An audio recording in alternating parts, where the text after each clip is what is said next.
5 after midnight, where truth is stranger than fiction.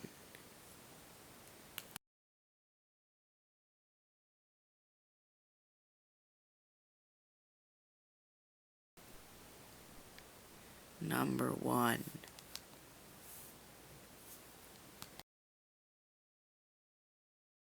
I have one scary story to tell.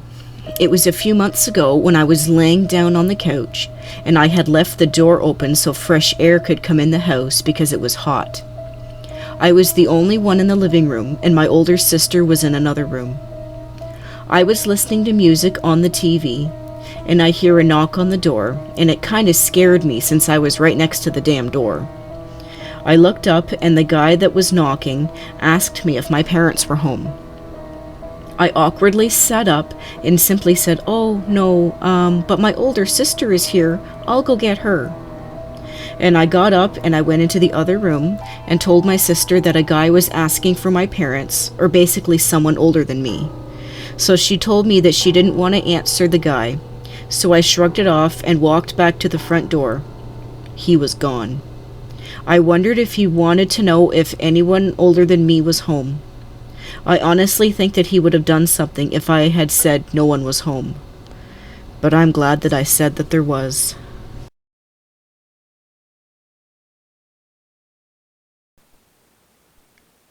Number 2.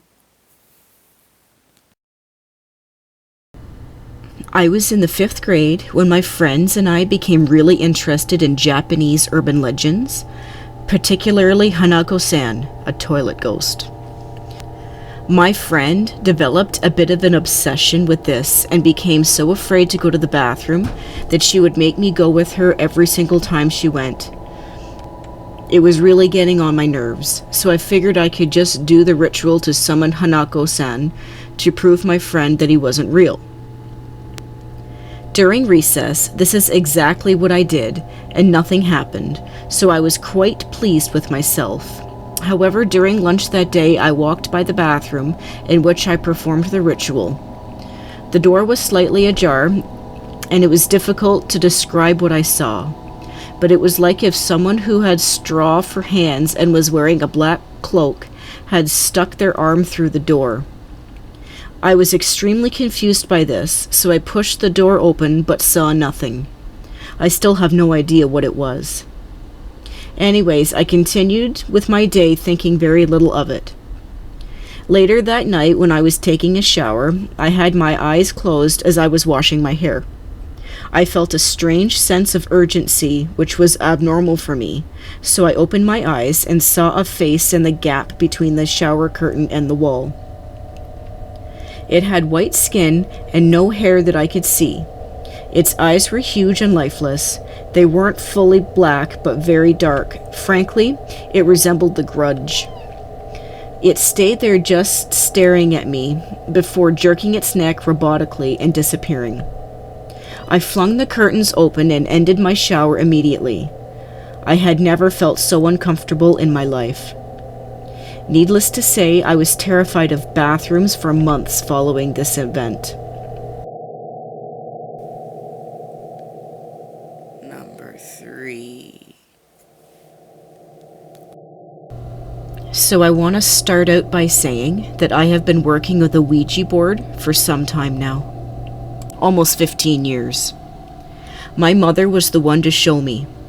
The main rule, always, is to have more than one person with you, and one must be of the opposite sex. Now let's get to the main thing here. For the last 5 years, I've been asked to help clean a home from some of the bad things that can happen with fucking around with the boards. One of them will stay with me for a long time. I was called by an old friend to come and help her sage the new place she had just moved into with her friend, young son and new girlfriend. So I packed up my stuff and went over. It was a nice little home, and it looked to have been a nice place where you could have a little family. Going into it, I wish I had asked to know more about the past renters. I walked around, and let me say this, it was 90 out, but I could see my breath in there. And no, the air conditioner was not on. Looking around, the sunlight did not want to even come in there. I went to light my sage to start out, and I felt something push me to the wall. I looked back, and I was alone in the room. I called out to my friend, and he came running in. "What the fuck went on in here?" I asked him as I got my damn sage to light. Looking away, my friend let me in on what went on. About a week back, as they moved in, his roommate pulled out his glow-in-the-dark crap Ouija board. You know, the one you can pick up at the toy store. Mind you, I find it sick that you can get one at the child's toy store. He went on to say that he got smashed and played with it. Something came from it, and then they did the one thing that I will always say never do. They burned the damn thing in a fire. I wanted to hit him as he went on. After that, his son had been having nightmares and unknown cuts on his arms and back. The doors would open and close all the time, and the icebox would open too. The cat would not come in, and the dog did the same. His girlfriend had been hearing things, talking to her, and then she was home alone, and someone pushed her down the hall. All I could do was shake my head. I had to make his friend go and get a new one. Seeing as the damn thing was his, the new one had to be his too. I had 3 sat down with me as I told him to take the kid to his mom's home. The thing they called was something that makes even me, someone that has been reading and working with these things like most of my life, want to run. The feeling of someone trying to take you over is not something you ever want. I had to force the close of the link and then sage the place and everyone there, along with the damn so-called game. It was a week worth of work to clean these damn places. Sage and other things. I'm pagan, and I do think that there is something that wants out of that home. I had them take the board and put it in the ground after it was wrapped in black. Come 2 years later, I looked up the home and its past. The home had been lived in off and on and had nothing too bad go on. But the reason that they got it for as low as it was due to the man who was found to have killed himself after becoming possessed. His wife and 2 kids moved out before that. I called my friend to let him know what I found. He told me his girl walked out on him. His friend moved and his ex got their kid. He then told me that he had been upset the last 2 weeks and did not want to talk about it. He then told me he had the board with him. That was the last time I talked to him. I did try calling him back. He never picked up, and his number no longer works. I do not know whatever came of him. The home is back up for sale, too.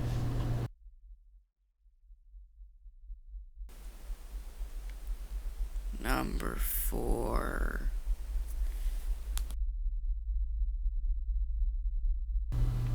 I was at my dad's house for the weekend when I was 8 years old, as this was the norm every other weekend. I can't remember if this happened on a Friday night or a Saturday, but all of the rest of the night's details are as crisp in my mind as if they'd happened yesterday. Dad had something fun planned for the following day, so we went to bed around 9-ish. My uncle was staying with us at the time, so he had the spare bedroom that my brother and I usually stayed in. That meant that my younger brother and I were going to sleep in my dad's room. I wasn't sleepy, but I laid down anyway, between my dad and my brother. My dad usually had to pray before he went to sleep, so I just laid there and listened to my dad pray, looking at the rug that was hung over the window. My dad hung it there to keep the room dark, but it didn't completely block the lights from the street from peeking around the cracks. My dad was right in the middle of his prayer, and I blinked, and then it was morning. I didn't close my eyes into a dark space, as many times people have suggested. I did not fall asleep. I was wide awake, and this literally happened in the blink of an eye. My eyelids weren't heavy, and I could still hear my dad praying up until the second I closed my eyes, saying, "We thank you for this day and ask." I was in the exact same position I'd been in before I blinked, 8 to 10 hours away. Which was odd, being that I have never been a still sleeper. My line of vision was even pointed in the same place as it was before the blink, at the rug on the wall. Aside from my dad and my brother no longer being in the room with me, everything was unchanged, except for the room being brighter and more yellow than usual. I was incredibly freaked out, and I went to the living room to ask my dad about why it was suddenly morning. I tried the best I could in my 8-year-old vocabulary to explain to him that I blinked and it was morning, but he had no idea what I was talking about. I remember not wanting to let it go, and I kept offering information about it, but he just looked very confused. Now, had I had some kind of seizure or something, my dad would have known. Had someone come into the room, my dad would have known. He was a very light sleeper, and according to him at the time, nothing at all happened out of the ordinary. I still have no idea how I lost an entire night. I was not on any medication, nor did I hit my head, nor did I go to sleep, and I was not dreaming. There was no time in between closing my eyes and opening them. When I ask my dad about it now, he doesn't remember anything about it, not even of me mentioning it.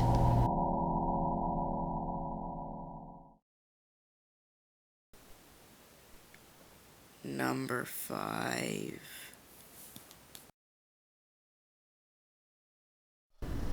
This happened many years ago when my son was a newborn baby. My now ex-husband and I lived in a very small town in Nevada, and in this town there was no pediatrician, so we had to take the baby to the next town over, an hour away. We were on our way back home after a long day in town, and it was completely dark out. The road we were on was very rural, no lights or houses on either side of the road in between towns. There was literally nothing out there but desert. My ex and I were just talking along the drive like usual until he says, "What's that?" He kept one hand on the wheel and pointed out the window with the other. What he was pointing at were 3 lights in the sky. They were a soft blue color, very visible but not incredibly bright. The lights were arranged in a triangle, and they were far away from the car, way up like how a plane would be. I thought it was just 3 planes, but then the lights started blinking and rotating. It was slow. The top point of the triangle would face up, the light would blink off, and then all of the lights would rotate a few degrees before coming back on, as if the triangle was spinning in the sky. I thought it was weird, but strange lights in the rural Nevada sky was not that uncommon. We shrugged it off and agreed that it was weird, but that it was still probably just some planes or jets from the military base doing a test flight. After a minute or two, they stopped blinking and disappeared. My ex-husband had to go to the bathroom and made a comment about how long it seemed like it was taking to get home. We looked at the clock in our car and it was 8:02 p.m. We could see the first lights of our town in the distance, a little in close to the turnoff. Usually it took just under 10 minutes from the time that the lights were visible over the hill before we'd reach the inn. My ex-husband and I both said that we felt weird and that it seemed like we were never going to reach the lights.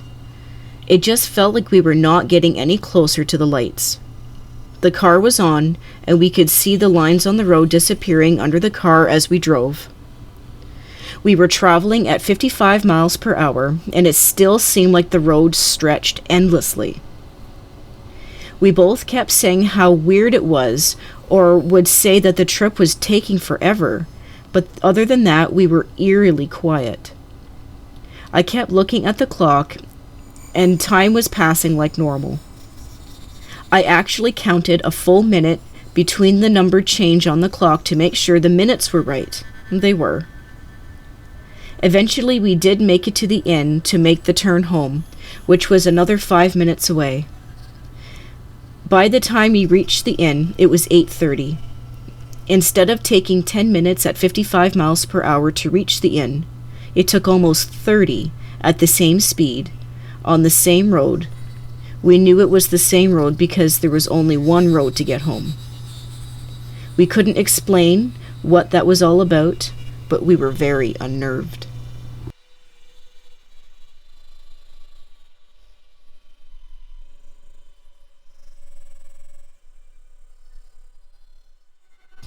Thank you so much for watching and supporting the show. If you have a story to share, send us an email, like us on Facebook, share, like, and subscribe.